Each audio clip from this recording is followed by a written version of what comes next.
kusoo dhawaada daawadayaal barnaamij kooban oo aynu ku eegi doono 10 qof ee jirkoodu leeyahay awoodda dheeraadka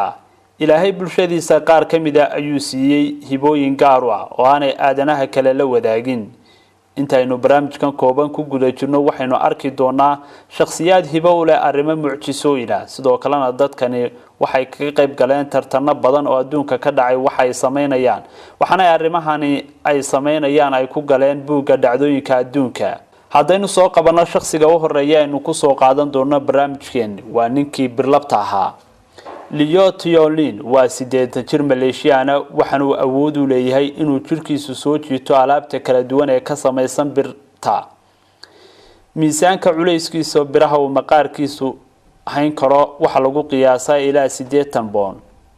saynisyahanadu waxay sheegeen in maqaarka ninkan ay ku jirto macdan u sahlaysa inuu soo dabto biraha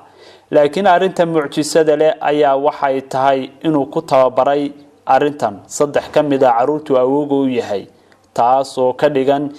in cid waliba ay yeelan karto hadii lagu tababaro hibadan sida ay saynisyahanadu aaminsan yihiin.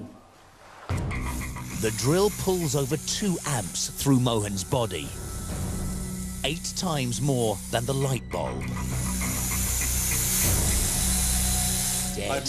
But he's going further. ninka labaad aynu soo qaadan doono ayaa waxa uu yahay ninka aanay korontadu karin Rashman waa nin u dhashay wadanka Hindiya waxa uu jirkiisu gudbin karaa korontada awood badan oo dili karta qofka bini'aadamka iyadoo aan wax dhibaato u geysanaynin korontadaasi jirkiisa marka laga reebo indhamadoobaad muddo kooban haya ninkaasi ninkan ayaa marka dib loo eego taariikhdiisa waxa la ogaaday amaba uu ogaaday inuu awood dheeraad ah ay ku duugan tahay markii da'diisu ahayd 7 jir waqtigaasi oo hooyadii oo korin jirtay waxna siin jirtay ay gooriyootay kadibna markii uu waayay cid wax tarta oo caawisa dib badan ay soo food saartay uu isku dayay inuu isku dilo xadhkaha qaada mareegta korontada ee khatarta badan leh muddada kooban dadka dila laakiin arrinkaasi ma ay suurtoobin markii uu isli iska dhamee oo xadhkahaasi soo suray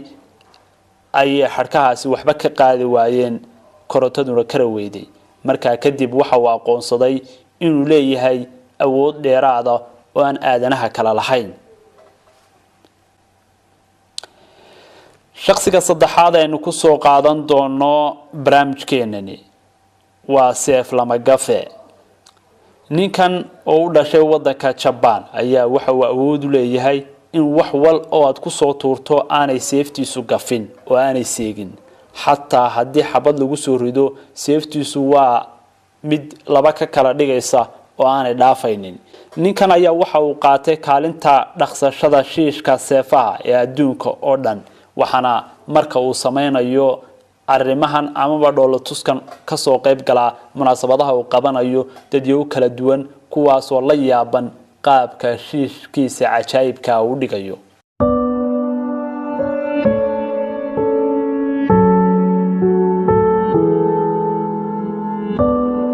daawadayaal qofka kale aynu ku soo qaadan doono barnaamijkeenan ayaa waxa uu yahay maqaar jiid Wingari oo ah nin British u dhashay waxa uu awood u leeyahay in maqaarka jirkiisa uu kala jiidi karo sida cinjirka ama balaastiga ninkan ayaa qiyaasta maqaarkiisa uu sare u kala jiidi karo lagu qiyaasay ilaa 6 inji taas oo dad badan soo jiidata maadaama aanu qofka caadiga ah sidan sameyn karin mid kamid ah waxyaabaha uu ninkan sameeyo ayaa waxa kamid ah inuu maqaarka qoortiisa uu niqaab uga dhigi karo afkiisa isagoo aanu baahan wax maraa waana arrin mucjiso ah oo aan inta badan adduunka lagu arag isiga ka sakow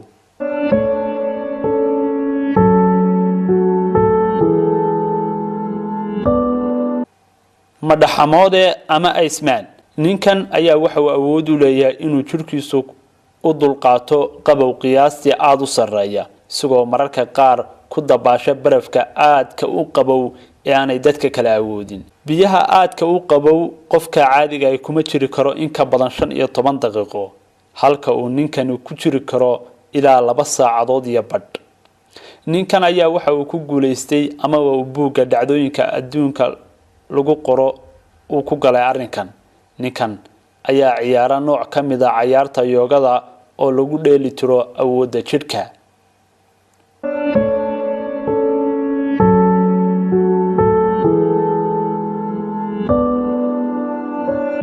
aan soo qabta mid ka mid ah oo ka mid ah dadka awoodaha dheeraadka leh ee adduunka ku nool, ninka sida injirka laablaama.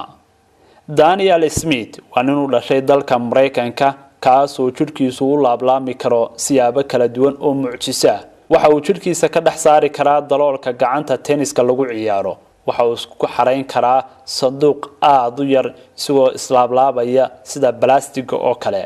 dhaqaatiirtu waxay aaminsan yihiin inay tani tahay awood uu ku dhashay oo uu hibo u leeyahay, inkastoo uu sameeyo xarakaad uu ku horumarinayo xirfadiisan.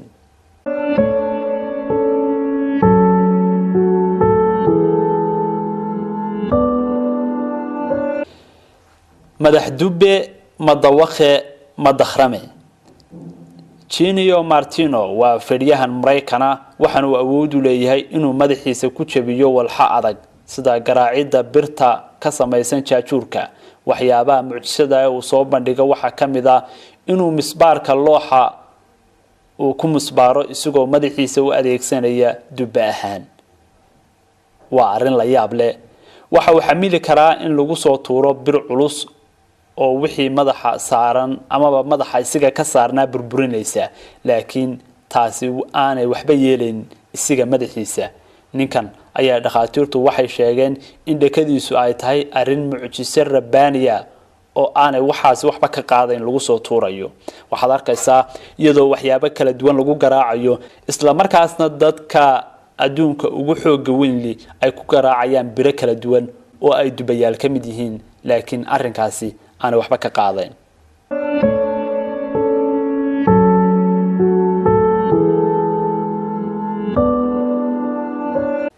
ma istaage.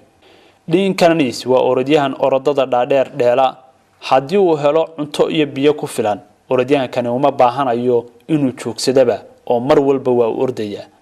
waxaana uu ordayaa ilaa weligii. waxyaabaha uu sameeyay waxaa ka mid ah inuu ordayay 50 marathon uu ordayay 50 gobol muddo 50 maalmood ah. ninkan ayaa waxa uu galay amaba uu ku galay buugga dhacdooyinka in aanu istaagaynba oo aanu xiiqaynin weligii.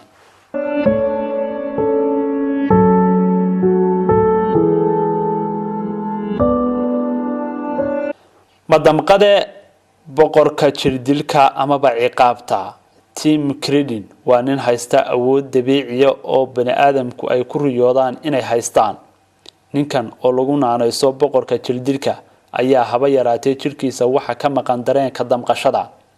awoodiisan ayaa waxa uu adeegsan jiray ilaa iyo waagii uu dugsiga hoose dhexe dhigan jiray, isagoo ka yaabin jiray caruurta ay isku dugsiga yihiin kadib markii irbadda jirkiisu ay ku duraan amaba ay ku mudaan aanay waxba ka qaadi jirin. taasoo ardaydu markiiba ay ogaatay in ninkani uu leeyahay arrin mucjiso ah oo gaara, maadaama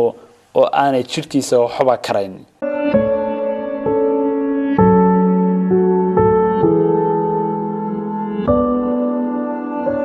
maseexde. Tainagog waxa uu ku nool yahay dalka Vietnam, waxaanu seexan muddo 43 sanadood ah. ninkan oo ku dhacay xanuun hurdada ka kaxeeyay ayaa waxa uu isku dayay inuu hurdadiisa soo ceshado isagoo adeegsaday daawooyin kala duwan oo ay u qoreen dhaqaatiir kala duwan, laakiin waxaasoo dhan uma ay suurtagelin inuu helo amaba uu soo ceshado hurdadiisa. ninkan oo 47 jir ah ayaa si caadi ah isaga nool oo isaga shaqaysta habeen iyo maalinba inta ay dadku hurdaan, isagoo aan waxba u noqon hurda la'aanta dabada dheeraatay ee ninkaasi la soo daristay. arday badan oo ku nool amaba jooga gobolka uu ku nool yahay ayaa waxay door bidaan inay sida ninkan oo kala noqdaan xilliyada imtixaanaadka lagu jiro. waa tahay daawadayaal, intaasi ayaan ku soo koobayaa barnaamijkaasi koobnaa ee ku saabsanaa 10 qof ee adduunka Ilaahay subxaanahu wa ta'aala uu siiyay hibooyinka gaarka ah ee dhinaca awoodda. iyadoo ay jiraan dad badan oo kale oo adduunka ku nool oo hibooyin uu siiyay, ayaa haddana 10kani waxay yihiin 10 qof ee ugu caansan ee sameeya waxyaabaha